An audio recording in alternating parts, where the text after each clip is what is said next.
Trading शुरू करने से पहले आपको ट्रेडिंग प्लान बनाना जरूरी है। यदि आप ट्रेडिंग प्लान नहीं बनाते हैं तो आप सफल नहीं हो पाएंगे। चलिए जानते हैं ट्रेडिंग योजना कैसे बनाएं। डिस्क्रिप्शन बॉक्स में लिंक से अपस्टॉक्स में यदि आप अकाउंट खोलते हैं तो अपस्टॉक्स में एक जबरदस्त फीचर है जिसमें आपको इंट्राडे रेडीमेड स्ट्रेटजी फ्री में मिलेगी। एक सफल ट्रेडिंग योजना बनाते समय 7 आसान फेज का पालन किया जाना चाहिए। नंबर 1, अपनी मोटिवेशन को रेखांकित करें। नंबर 2, तय करें कि आप ट्रेडिंग के लिए कितना समय दे सकते हैं। नंबर 3, अपने लक्ष्य निर्धारित करें। नंबर 4, आपका रिस्क रिवॉर्ड रेशियो क्या होगा। नंबर 5, तय करें कि आपके पास ट्रेडिंग के लिए कितनी कैपिटल है। नंबर 6, आप शेयर मार्केट के बारे में कितना नॉलेज रखते हैं। नंबर 7, ट्रेडिंग डायरी बनाना शुरू करें। अब चलिए सातों पॉइंट्स को एक एक करके विस्तार से जानते हैं। पहला पॉइंट्स था अपनी मोटिवेशन को रेखांकित कैसे करें। खुद से पूछें कि आप ट्रेडर क्यों बनना चाहते हैं और फिर लिखें कि आप ट्रेडिंग से क्या हासिल करना चाहते हैं। दूसरा पॉइंट्स था कि आप ट्रेडिंग के लिए कितना समय दे सकते हैं। आपको यह तय करना पड़ेगा कि आप अपनी ट्रेडिंग एक्टिविटी के लिए कितना समय दे सकते हैं। क्या आप काम पर रहते हुए भी ट्रेडिंग कर सकते हैं? इसका सीधा सा मतलब यह है कि क्या आप जॉब के साथ साथ या जो भी आप धंधा कर रहे हैं उसके साथ ट्रेडिंग कर सकते हैं, या आपको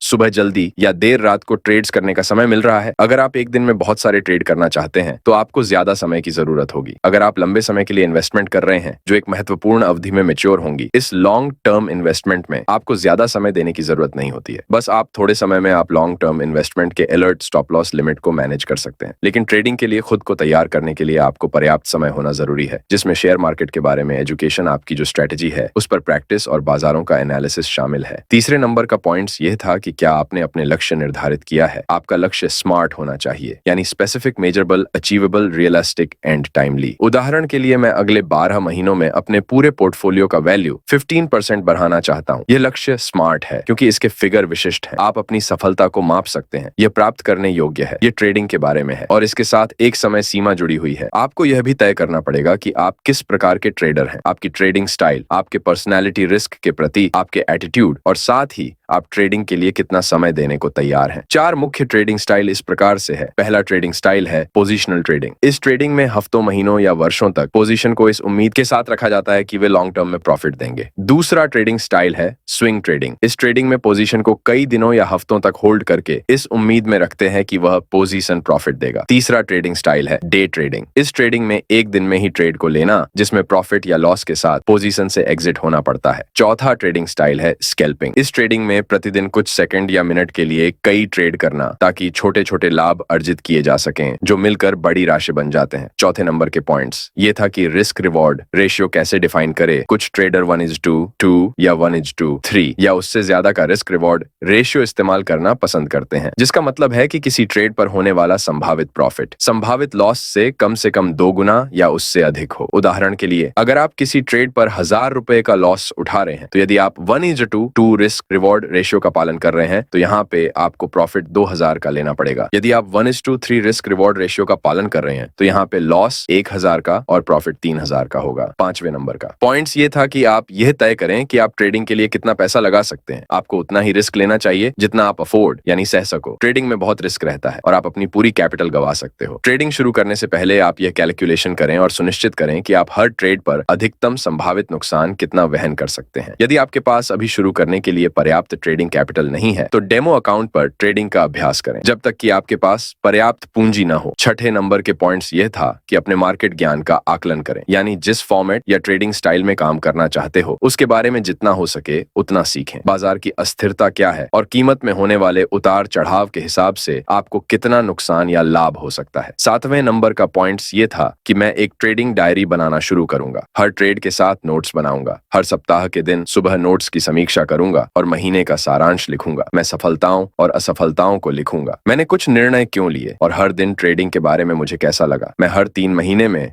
अपनी स्ट्रेटेजी को रिवाइज करने के लिए अपने नोट्स का उपयोग करूंगा। फ्रेंड्स, यदि आप इन 7 नियमों को सख्ती से फॉलो करेंगे तो आप अपने ट्रेडिंग को नेक्स्ट लेवल तक ले जा सकते हैं। फ्रेंड्स, डिस्क्रिप्शन बॉक्स में लिंक से अपस्टॉक्स में यदि आप अकाउंट खोलते हैं तो अपस्टॉक्स में एक जबरदस्त फीचर है जिसमें आपको इंट्राडे रेडीमेड स्ट्रेटेजी फ्री में मिलेगी। ये वीडियो आपको कैसी लगी कमेंट बॉक्स में कमेंट जरूर करें। चलिए मिलते हैं एक और वीडियो में, तब तक के लिए गुड बाय दोस्तों।